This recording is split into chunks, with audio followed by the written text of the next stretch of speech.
All right, so through the years, a number of drinks have popped up in the course of play on Critical Role. So let's take a trip to Exandria and see if I can come up with some real versions of, well, the good drinks, the good ones from Exandria. So today on HCD, the good drinks from Critical Role. Chaos reigns.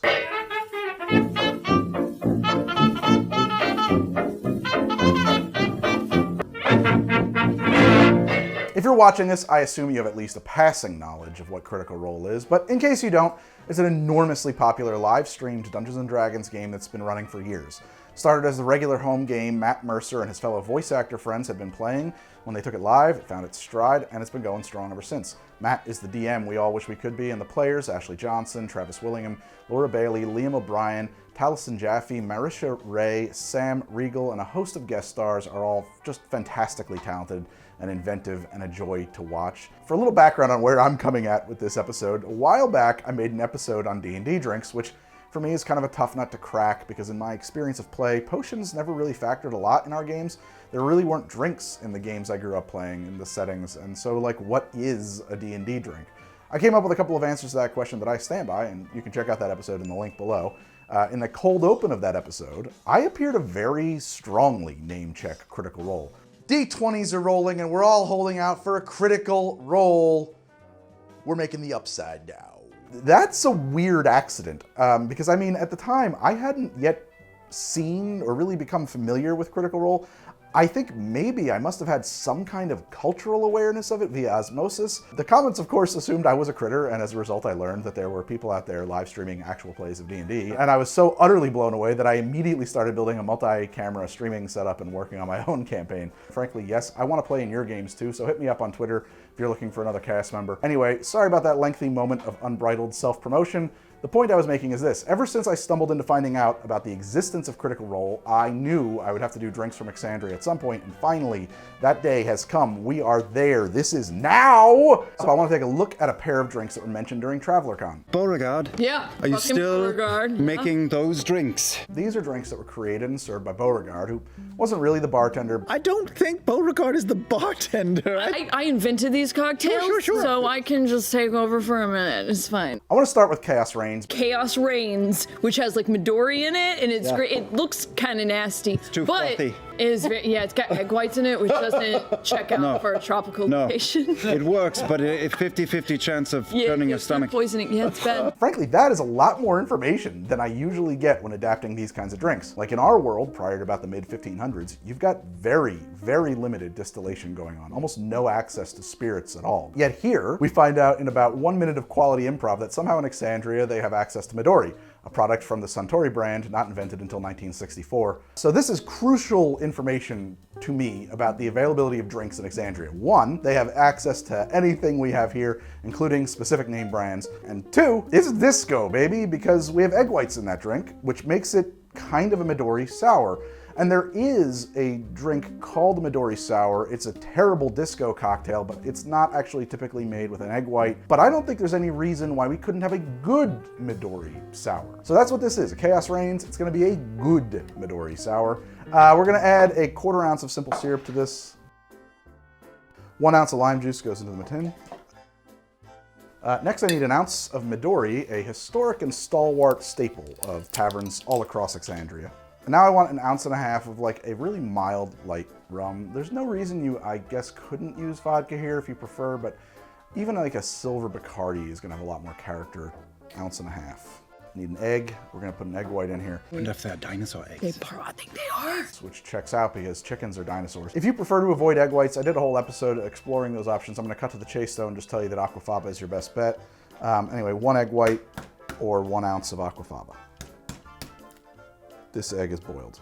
Damn, it's perfect too. I mean, I'm hungry for lunch. That's pretty good. Well, let's hope the rest of my eggs aren't boiled. I really need my wife to label those better. Here we go. Yeah, there we go. I'm gonna give that a dry shake. Well, you don't want to over whip the egg whites. And some ice. Let's get some ice in there.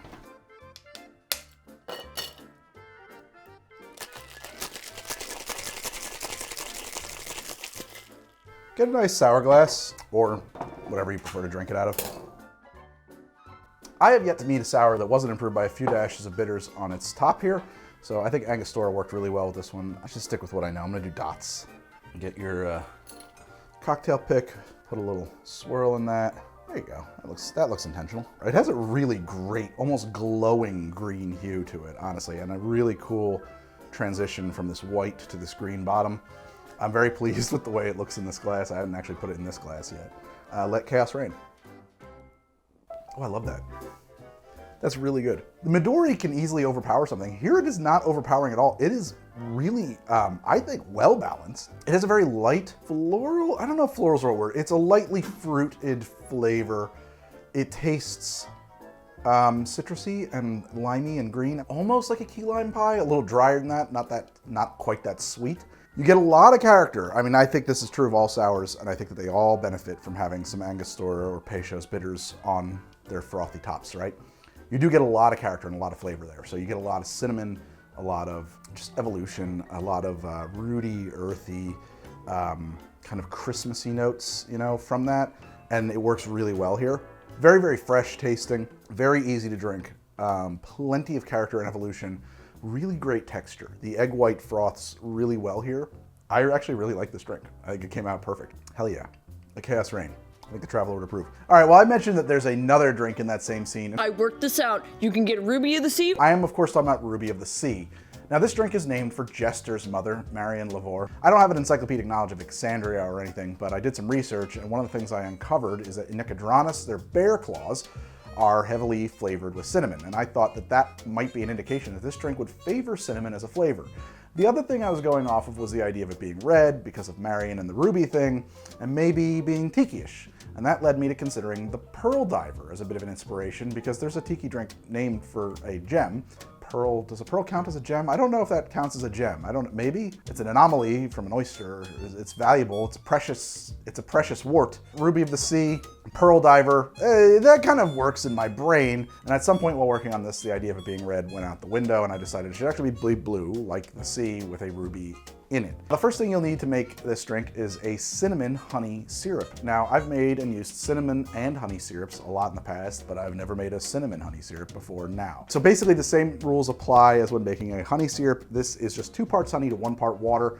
Why do you make a honey syrup? You make a honey syrup because honey doesn't pour and honey syrup does. So it makes it much easier to work with in a bar. But then to that, I added a number of cinnamon sticks. I actually did like 230 grams of water with 460 grams of honey and then 6 cinnamon sticks, and I threw that into a pan and I heated it until it was simmering to help the cinnamon sticks express a little bit, and then I kind of like simmered it real low for about 5 or 10 minutes or something like that, and then just let it cool like that for a while. Then I bottled it with 3 cinnamon sticks, right? So it should keep getting more and more cinnamon, and the result is, well, honey cinnamon syrup. So we're gonna need that to make this drink. So get your shaker or your mixing tin or whatever you're gonna make this drink in, or blender, whatever your preference is. And we're gonna put an ounce of the honey cinnamon syrup in it. And the reason honey is because, well, Pearl Diver is sweetened with a honey mix called Gardenia mix. It has butter and like a lot of other flowers and things added to it. This is inspired by our Pearl Diver. It's not quite a Pearl Diver. So we're going to go with honey anyway. Okay, I'm gonna follow that up with a 1/2 ounce of lime juice. And now a 1/2 ounce of blue Curaçao, another Alexandrian tavern staple. They love their blue Curaçao in Alexandria. And now I would like 1.5 ounces of Eldorado 3-year rum. And now I need 1/2 ounce of Wray and Nephew Jamaican Overproof rum because Marion Lavore does not play around. So I've got my Pearl Diver glass at the ready. I'm gonna take this, I'm gonna put some crushed ice in here, and we're gonna flash blend it for about 15 seconds. If you wanna go in a shaker, you know, just shake it with crushed ice or whatever, and do an open pour. Blender, just put it in there with some broken ice and blend it until you like it. I pre-crushed my ice because it's an annoying waste of time not to. Perfect. 10 seconds felt about right. Do an open pour into a Pearl Diver glass or the glass of your choice. Also, I just want to throw out there too, by the way, that if you want to make these drinks at home, why don't you drop by drink.curiata.com. You know, they serve most of the people who live in the continental United States. They can deliver spirits straight to your door. We have a partnership going with them. Helps me out, helps you out. Okay, give it a try. All right, moving on. Now I'm gonna garnish that with a maraschino cherry. Now, in nearly any other drink, I would prefer a really kind of a nice Luxardo Maraschino cherry, right? But we really want some intense color here. And so I'm going with a much more standard, you know, maraschino cherries of the of the Coca-Colas of your youth, right? Maraschino, I should say, really. We're talking about American style. And I think that there we have it, the ruby of the sea. Put a straw in there and let's see how it is. Oh yeah. The combination of honey and cinnamon with that Jamaican rum, which is, you know, the El Dorado is there's a background flavor, but that half ounce of Wray and Nephew really punches through. I always say this, that honey has a slightly tangy or metallic flavor. I don't know how to describe the flavor of honey. Honey tastes like honey. But it latches on to the funky notes in that Jamaican rum, and they kind of synthesize into something that is quite wonderful here. And cinnamony. I'm very pleased with the way this came out. This is a good tiki drink. The lime is not cutting through the drink, and I didn't want it to. I have that kind of kept to a half an ounce here just to help balance it. I don't want it to taste lime forward. You could try it with more lime, but I don't think it would help. The honey and cinnamon, I wanted them to lead in this drink a little bit because it's sort of the unique parts of the flavor profile here, right?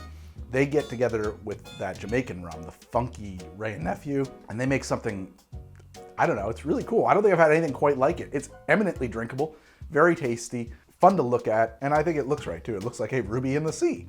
I hope that works, right? Ruby in the sea, see? Ruby in the sea, ruby of the sea. Ruby of the sea, you get it? Get it? If I drink the whole thing, I'll be underwater, which would be bad for me, so I better put it away. Today on HDD, I made the good drinks from Exandria.